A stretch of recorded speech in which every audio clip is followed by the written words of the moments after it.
ஏன்டா இந்த படத்துக்குலாம் தேசிய விருது கிடைச்சது பேசுற இத்தனை பேர்ல ஒரு 10% கூட இத்தனை படங்களா இவனுக்கு ஏன் தேசிய விருது கிடைக்காதுன்னு பேசு. எவ்வளவு சிக்கல்கள் வந்தாலும், என்ன பிரச்சனை வந்தாலும், என்னென்ன விஷயங்கள் நம்மள அஃபெக்ட் பண்ணாலும் ஜெயிக்கிற வரைக்கும் மோதி பார்த்துடணும்.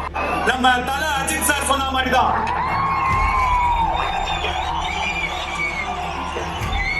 நீயா தோத்துட்டேன்னு ஒத்துக்கிற வரைக்கும் உன்னை யாராலையும் தோக்கடிக்க. Linga baby, if you are bad, I am your dad. இப்போ சமீபத்துல ராயன் படத்துக்கு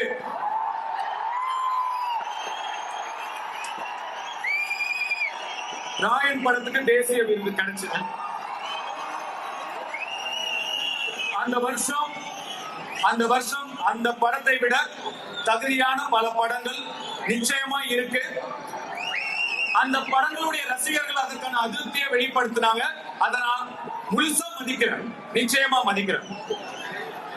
இப்ப பாத்தீங்கன்னா அது ஒரு காலம் ரிலீஸ் ஆச்சு. அப்ப நான் சின்ன பையன், நிச்சயமா இந்த படத்துக்கு எனக்கு தேசிய விருது கிடைக்கும்னு சொன்னாங்க.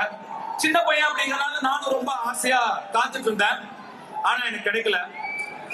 அதுக்கப்புறம் புதுப்பேட்டைக்கு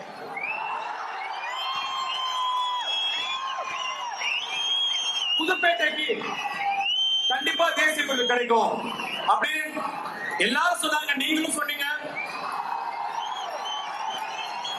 ஆனா எனக்கு கிடைக்கல.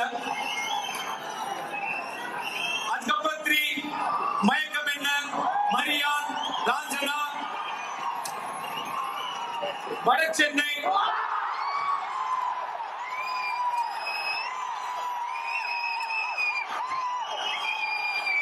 கர்ணன், 3, மயக்கம் என்ன, மரியான், ராஞ்சனா, வட சென்னை, கர்ணன், இத்தனை படங்களுக்கும் தேசிய விருது கிடைக்கும் நிறைய பேர் பேசினாங்க, டிஸ்கஸ் பண்ணாங்க. ஆனா கிடைக்கல, அமையல. ஒரு சில விஷயங்கள் நம்ம எவ்வளவுதான் முயற்சி பண்ணாலும் அமைச்சிக்கவே முடியாது. அது தானாதான் அமையும், நம்மளால ஒண்ணும் பண்ண முடியாது. இந்த வாட்டி எனக்கு அமைஞ்சிருச்சு, கிடைச்சிருச்சு. அந்த படம் எப்படியோ, ஆனா அந்த படத்துக்கான எங்களுடைய உழைப்பு, உண்மையான உழைப்பு. ஒரு தமிழனா எனக்கு இன்னும் 2 தேசிய விருது கிடைச்சிருக்கு.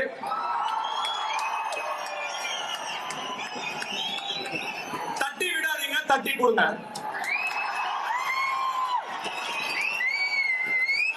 ஆனா பாருங்க, ஏன்டா இந்த படத்துக்குலாம் தேசிய விருது கிடைச்சது பேசுற இத்தனை பேர்ல ஒரு 10% கூட இத்தனை படங்களா இவனுக்கு ஏன் தேசிய விருது கிடைக்காதுன்னு பேசு.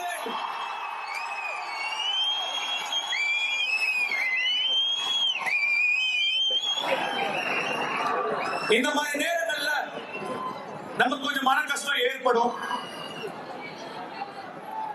இந்த மாதிரி சவால்களை, சேலஞ்சஸ் எல்லாம் எப்படி ஃபேஸ் பண்ண போறோம், ஏன் இந்த மாதிரி நமக்கு நடக்குது, அந்த மாதிரி நேரங்கள்ல நமக்கு கொஞ்சம் மனசு தொய்வா இருக்கும்.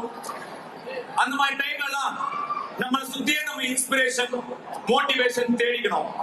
இப்ப நம்மளுக்குலாம் நம்ம வீட்லயே இன்ஸ்பிரேஷன் இருக்கு. இப்போ லிங்கா சின்ன வயசு இருக்கும் போது அவர் கூட உட்காந்து நான் வீடியோ கேம் விளையாடுவேன். 2 கேம் நான் ஜெயிப்பேன், 1 கேம் அவர் ஜெயிக்க விட்டுருவேன். இப்படியே கொஞ்ச நாள் போகுது. ஒரு நாள் நான் நினைச்சேன், கண்டினியூஸா இன்னைக்கு நம்ம ஜெயிப்போம், அவர் என்ன பண்றாரு பாக்கலாம் அப்படின்னு சொல்லி அன்னைக்கு ஃபுல்லா நான் ஜெயிச்சுக்கிட்டே இருந்தா, அவர் தோத்துக்கிட்டே இருந்தார். ஒரு டைம்ல எனக்கு டயர்ட் ஆயிடுச்சு. நான் அப்படியே மெதுவா எந்திரிச்சு, போதும்பா நாளைக்கு விளையாடலாம்னு, எங்க எந்திரிக்கிறீங்க, உட்காருங்க அப்படின்னாரு. ஏன் அப்படின்னு கேட்டேன். நான் இன்னும் ஜெயிக்கலையே அப்படின்னு அவர் சொன்னாரு. அதை பார்த்த உடனே எவ்வளவு சிக்கல்கள் வந்தாலும், என்ன பிரச்சனை வந்தாலும், என்னென்ன விஷயங்கள் நம்மள அஃபெக்ட் பண்ணாலும் ஜெயிக்கிற வரைக்கும் மோதி பார்த்துடணும்.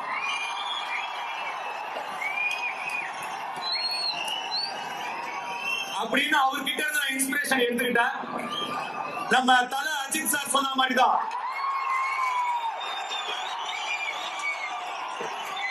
நீயா தோத்துட்டேன்னு ஒத்துக்கிற வரைக்கும் உன்னை யாராலையும் தோக்கடிக்க முடியாது.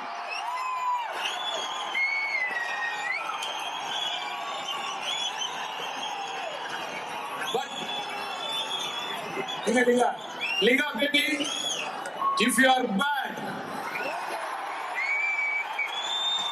I am your dad.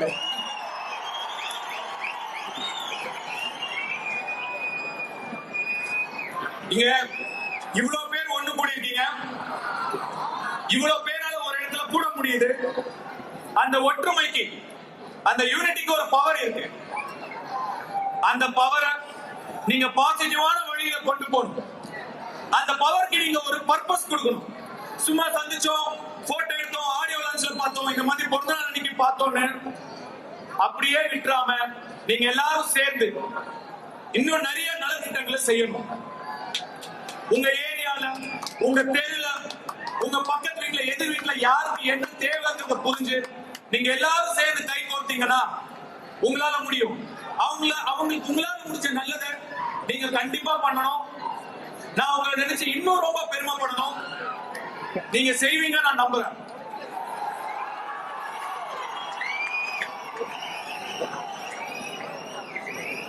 இவ்வளவு பேர், இத்தனை குடும்பம் இங்க வந்திருக்கீங்க. எல்லாரும் நல்லபடியா பொறுப்பா பத்திரமா வீட்டுக்கு போகணும். பைக்ல ஃபாலோ பண்ணாதீங்க, ஓவர்டேக் பண்ணாதீங்க, பப்ளிக் நியூசன்ஸ் கிரியேட் பண்ண கூடாது. அழகா அமைதியா இந்த மாதிரி பசங்க இருக்கணும்டா.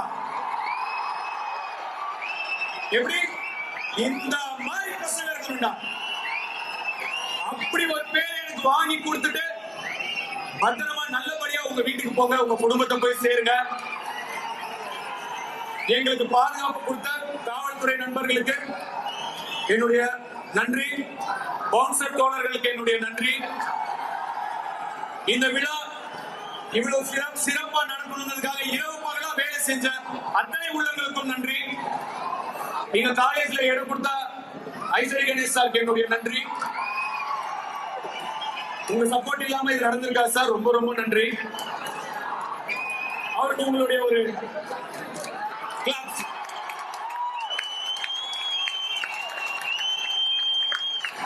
அவர் ₹1 என்ன செலவு பண்ண முழுக்க முழுக்க அவரே செலவு பண்ணி இதெல்லாம் பண்ணி கொடுத்திருக்காரு.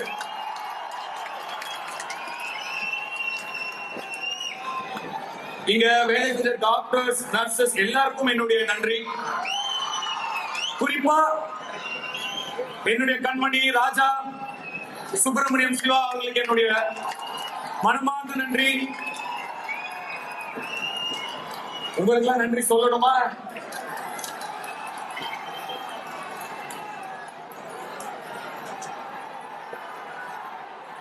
உங்களுக்கு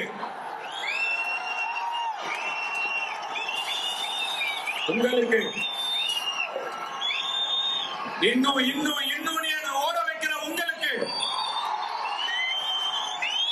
என்னுடைய நெஞ்சார்ந்த நன்றி. ஓம் நம சிவாய. ஜெய்.